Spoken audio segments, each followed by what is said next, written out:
Hello students, कैसे हैं आप सब लोग। उम्मीद करती हूँ सब अच्छे होंगे और स्वस्थ होंगे। मैं Meena Rana ICT virtual class में आपका स्वागत करती हूँ। स्टूडेंट्स, हम पढ़ रहे हैं क्लास 9 की हिंदी और यहाँ हम संधि पढ़ रहे थे। प्रीवियस लेक्चर में बेटा आपने स्वर संधि और स्वर संधि के भेद, साथ में व्यंजन और व्यंजन संधि और व्यंजन संधि के प्रकार पढ़े हैं। और आज हम विसर्ग संधि पर बात करते हैं। प्रीवियस लेक्चर में भी हमने बात की थी, लेकिन आज हम यहाँ से शुरू करते हैं। तो आप लिखिएगा विसर्ग संधि। तो बेटा हमने अभी तक स्वर संधि पढ़ा है। स्वर संधि के 5 भेद आपने पढ़े। हमने कहा संधि के 3 भेद हैं, स्वर संधि, व्यंजन और विसर्ग संधि। पहली संधि है स्वर संधि, जिसमें 2 स्वरों का मेल होता है। और स्वर संधि के भी बेटा आपके पास 5 भेद हैं, दीर्घ संधि, गुण संधि, वृद्धि संधि, यण संधि और अयादि संधि। तो दीर्घ संधि ह्रस्व या दीर्घ के बाद अन्य ह्रस्व या दीर्घ स्वर आ जाए तो दोनों के मेल से दीर्घ स्वर हो जाता है। ये आपका क्या था? दीर्घ संधि थी। इसके बाद बेटा हमने पढ़ा था गुण संधि। तो गुण संधि में बेटा आपका अ या आ के बाद इ या ई, ओ या उ अथवा री आ जाए तो दोनों के स्थान पर क्रमशः ए, ओ और अर हो जाता है। तो यहाँ पर आप देखेंगे अ और ए का मेल ए। तो ये हम सारी चीजें पढ़ चुके हैं। वृद्धि संधि में अ या आ के बाद ए या आई हो तो दोनों के मेल से आई, ओ या औ आए तो दोनों के मेल से अ हो जाता है, यानी वृद्धि हो जाती है। यण संधि में यहाँ ए या ई, ओ या उ अथवा री के बाद कोई अन्य स्वर आए तो ए ई के स्थान पर य, ओ के स्थान पर व और री के स्थान पर बेटा आपका क्या जाता है? र आ जाता है। तो ये हमने किया था। फिर हमने यहाँ पर पढ़ा था अयादि संधि, जिसमें ए यदि पहले शब्द के अंत में ए आई ओ औ और दूसरे शब्द के आरंभ में कोई अन्य स्वर आ जाए तो ए के बाद या आई के ए के बाद कोई स्वर आए तो आई के बाद आए तो आय, ओ के बाद आए तो औ और औ के बाद आए तो आओ हो जाता है। और व्यंजन संधि में आपने 3 प्रकार के व्यंजन संधि पढ़े हैं, जिसमें एक व्यंजन और एक स्वर का मेल होता है, एक स्वर और एक व्यंजन का मेल और एक व्यंजन और व्यंजन, यानी दोनों व्यंजनों का मेल होता है। साथ में यहाँ कुछ नियम आपने पढ़े थे, ये सारे नियम हम पढ़ चुके हैं। तो आज आप सीधे हेडिंग डालिएगा विसर्ग संधि।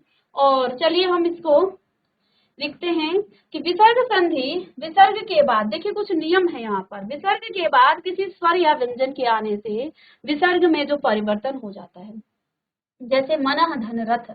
तो देखो इस विसर्ग के बाद कोई स्वर या व्यंजन आता है तो उसके आने से जो परिवर्तन होता है वह आपका विसर्ग संधि कहलाती है। चलिएगा इसे लिख लेंगे और फिर हम नियम पढ़ते हैं विसर्ग के।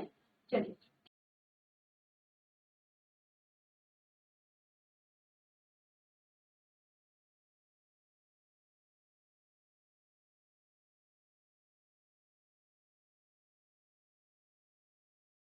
तो बेटा विसर्ग का ओ में परिवर्तन कब होता है? प्रीवियस लेक्चर में भी मैंने आपको लिखाया था इसी नियम को, कि थर्ड है यहाँ पर ग, विसर्ग संधि, विसर्ग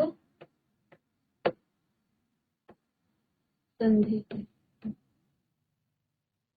विसर्ग संधि। ठीक है, तो इसका नियम क्या कहा था कि यदि विसर्ग से पहले यदि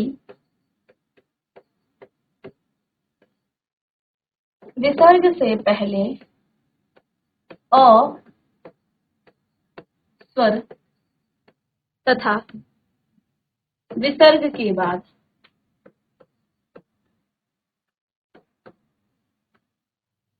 यदि विसर्ग से पहले अ तथा विसर्ग के बाद कोई सघोष व्यंजन, या फिर आप कह सकते हैं वर्ग का तीसरा, चौथा और पांचवा, तीसरा, चौथा या पांचवा,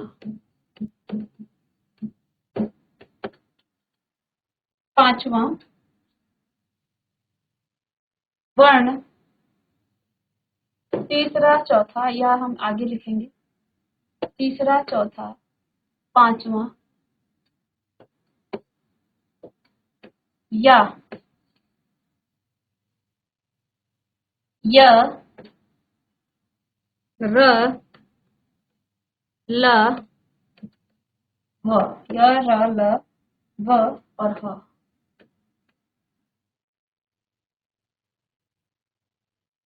या फिर अ स्वर आए आए तो विसर्ग का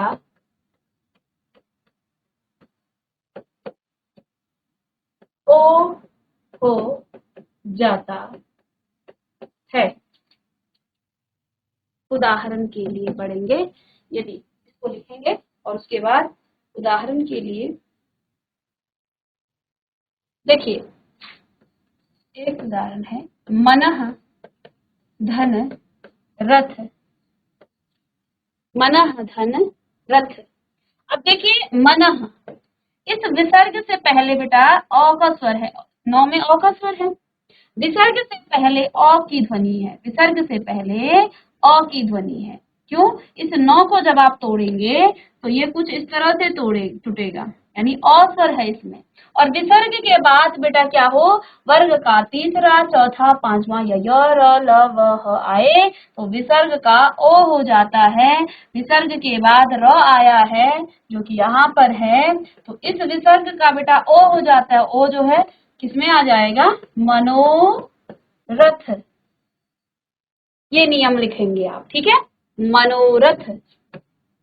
चलिएगा इसे नोट करेंगे। चलिए दूसरा उदाहरण, जैसे यशः धंधा। यशः, यशः धन दा। अब देखो त, थ, द, ध, न। अब क्या कहा कि यदि विसर्ग से पहले अ का स्वर है, सौ में तो अ का स्वर है तालव्य सौ में, और विसर्ग के बाद बेटा किसी भी वर्ग का तीसरा, चौथा, पांचवा वर्ण, ये त वर्ग का तीसरा वर्ण है ना, द।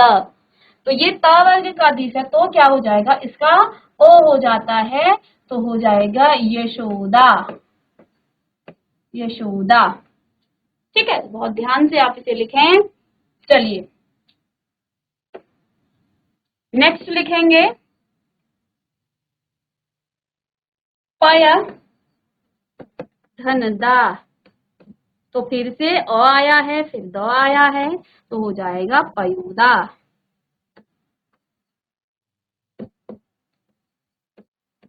चलिए पयोदा, ठीक है, सॉरी द है ना यहाँ पे, पयोद हो जाएगा। चलिए चौथा लिखेंगे आप, मनः धन योग। मनः धन योग, मनः धन योग। बेटा यहाँ पर यो आया है, यो आया है, इससे पहले अ है, विसर्ग के बाद, तो ध्यान देना है, मनोयोग। मनोयोग, ये नियम आपको समझ में आ गया है, तो कुछ और उदाहरण लिख लेते हैं।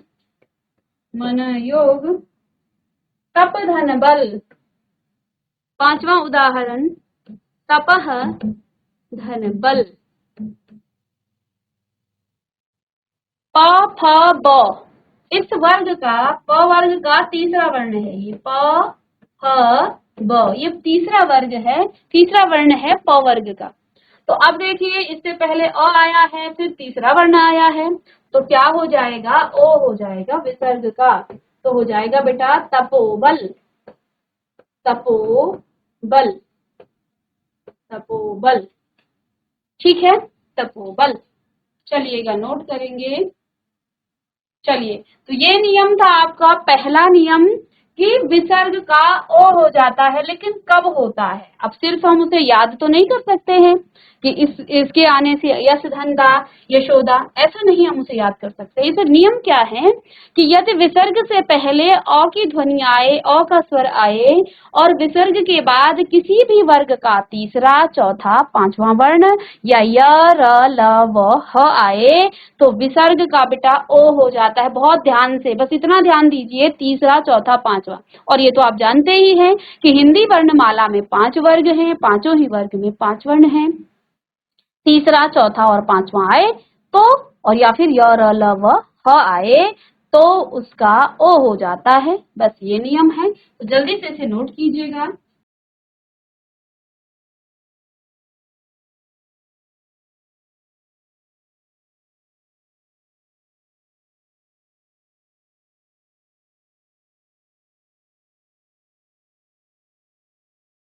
चलिए, तो ये आपका पहला नियम है विसर्ग का।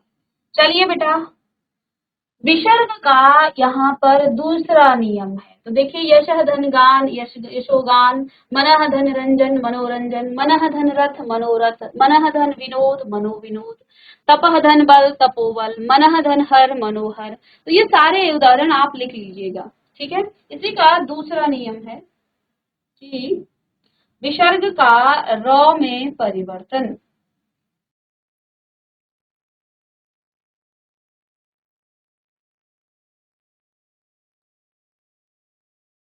अच्छा देखिए, यहाँ पर क्या हुआ है, विसर्ग का, इसे रैप भी कहा जाता है, आधा रॉ है ये, में परिवर्तन कब होता है, ठीक है। तो इस नियम को देखकर को तो आपको जो है रटना पड़ेगा चीजें। तो हम नियम लिखते हैं, तब हम यहाँ पर आएंगे दोबारा से। तो चलिए, विसर्ग का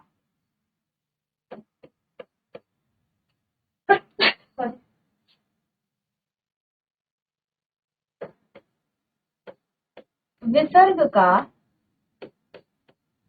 आधा रॉ में परिवर्तन, में परिवर्तन,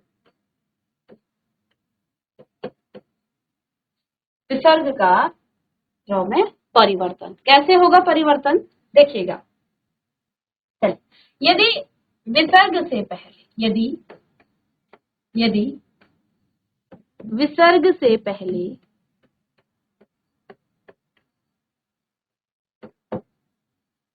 अ या आ को छोड़कर, अ या आ को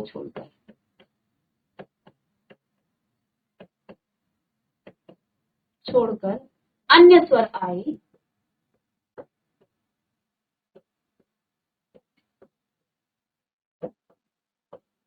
अन्य स्वर आए।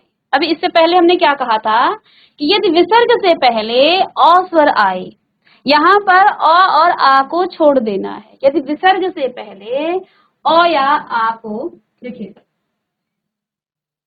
यदि विसर्ग से पहले अ को छोड़कर, अ या आ को छोड़कर अन्य स्वर आए, तथा विसर्ग के बाद, तथा विसर्ग के बाद,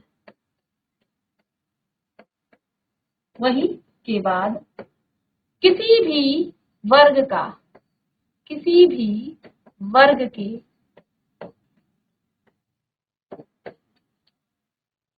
तीसरा, किसी भी वर्ग का तीसरा, चौथा, जो कि हमने अभी तक कहा था, चौथा और पांचवा, तीसरा, चौथा और पांचवा, पांचवा वर्ण या पांचवा वर्ण या य, र, ल, व और ह, य, र, ल, व, ह आए, आए तो, आए तो विसर्ग का बेटा हो जाएगा क्या, विसर्ग का रैफ हो जाएगा, यानी कि आधा र हो जाएगा। अभी उदाहरण से हम इसे समझेंगे, चलिएगा। तो जल्दी से आप इसे लिख लीजिएगा। इसे रैफ या आधा र कहा जाता है, ठीक है। और इसका प्रयोग करना भी हमने सिखाया था आपको ना, कैसे आप इसको लगाते हैं। चलिए, अब थोड़ा सा एक उदाहरण यहाँ पर हम कर लेते हैं। जैसे देखिए, इसमें क्या दिया है, निह धन धन, उदाहरण के लिए निह धन धन। तो अब आप देखिए, यहाँ पर हमारा जो विसर्ग है बेटा, विसर्ग से पहले क्या है, इसको अगर आप विच्छेदित करें तो ये इ है, ए के बाद विसर्ग है और उसके बाद बेटा आपका ध है। तो विसर्ग से पहले आपका ए है, अ या आ नहीं है और उसके बाद ध है। और ध किस वर्ण का है, किस वर्ग का है? त थ द ध, त वर्ग का चौथा वर्ण है। तो क्या कहा था? तीसरा आए, चौथा आए, पांचवा आए या फिर य र ल व ह आए। यदि विसर्ग के पहले अ या आ ना हो, यानी अ या आ को छोड़कर ये आए, तो इस विसर्ग का आधा र बन जाता है। कहने का मतलब ये है, ये क्या हो जाएगा? निर। अब इस रेफ को हम ऊपर लगाते हैं, निर्धन, इस तरह से लगाया जाता है ना, निर्धन, तभी तो हुआ ये निर्धन। तो समझ गए आप, यहाँ विसर्ग से पहले ए है, ओ या आ नहीं है और विसर्ग के बाद वर्ण का, त वर्ग का चौथा वर्ण है, इसलिए इसमें जो विसर्ग था वो क्या हो गया? वो रेफ बना, आधा र बना, जिसको हम इस तरह से लिखते हैं, हमें आपको बताया था। ठीक है, चलिए दूसरा उदाहरण इसी से ले लेते हैं। इसके बाद है आपका जैसे पुनः धन जन्म, पुनः धन जन्म। दूसरा उदाहरण है पुनः धन जन्म, पुनः धन जन्म। तो आइए पुनः इसको तोड़ेंगे आप, पुनः। अच्छा, इसमें जो है इसको छोड़ते हैं, है ना। आप यहाँ लिख ले दु धन बुद्धि, इसमें जो है अ आया है तो इसका उदाहरण नहीं हो सकता है, ठीक है।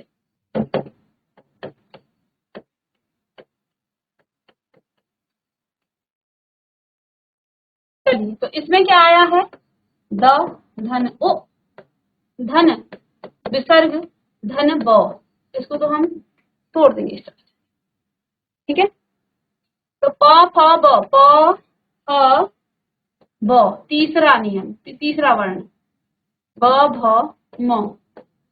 तो एक प वर्ग का तीसरा वर्ण है और देखो विसर्ग से पहले ओ आया, तो इसमें हम इस विसर्ग का क्या कर देते हैं बेटा? दुर्बुद्धि।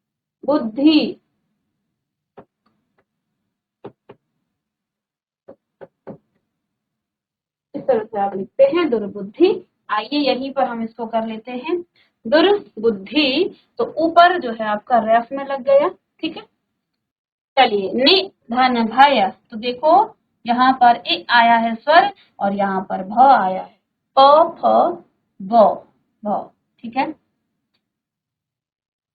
भ। तो ये चौथा वर्ण है प वर्ग का। तो देखो निर्भय। आसी, तो देखिए विसर्ग से पहले बड़ी ई आया है और वाद वो आया है, वो की बात करी थी हमने।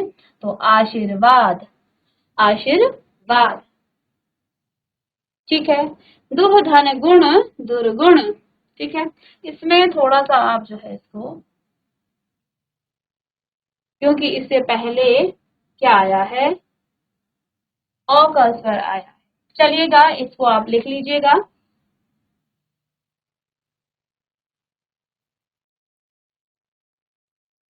तो अगर हम शॉर्ट में इसका नियम लिखना चाहें तो क्या हो जाएगा कि विसर्ग से पहले अ या आ के अतिरिक्त कोई अन्य स्वर और विसर्ग के बाद बेटा जैसा कोई भी स्वर आ सकता है। विसर्ग के बाद आपका तीसरा, चौथा, पांचवा वर्ण अथवा य र ल व, ठीक है।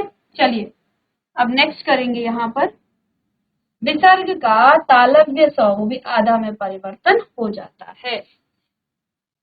विसर्ग का तालव्य स में परिवर्तन नियम।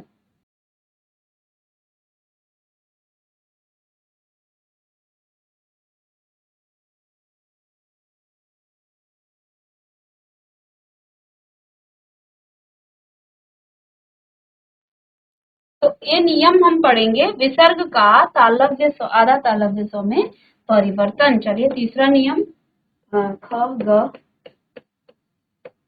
विसर्ग का तालव्य स्व में परिवर्तन।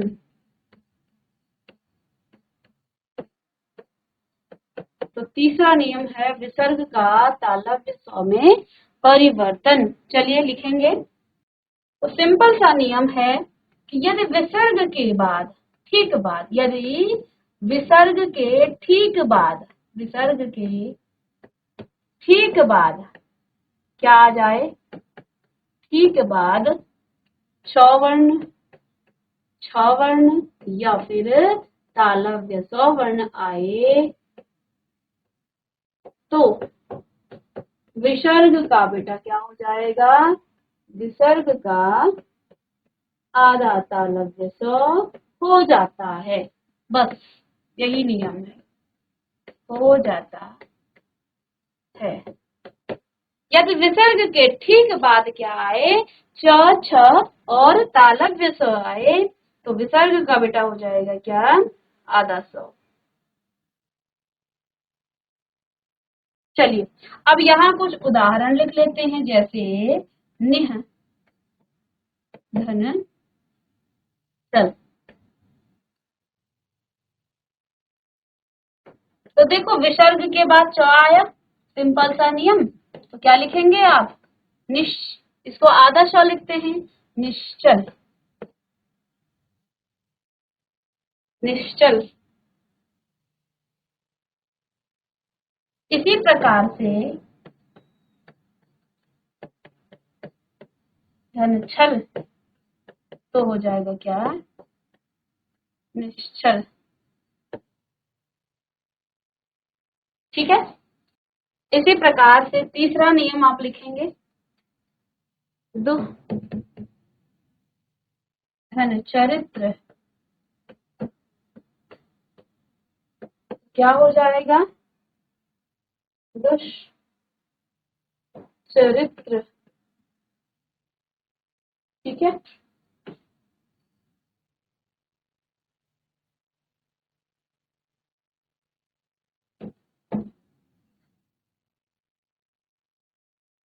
तो ये आपका इसी का थर्ड नियम है, इसे लिख लीजिएगा कि यदि विसर्ग के ठीक बाद आपका च आए, छ आए या फिर आपका तालव्य स आए तो उस विसर्ग का क्या हो जाएगा, आधा तालव्य स हो जाता है।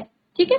निह धन चल, तो यहाँ पर विसर्ग के बाद च आया था, विसर्ग के बाद छ आया था, पुनः विसर्ग के बाद च आया था। ठीक है। तो ये परिवर्तन हो जाता है। ठीक है।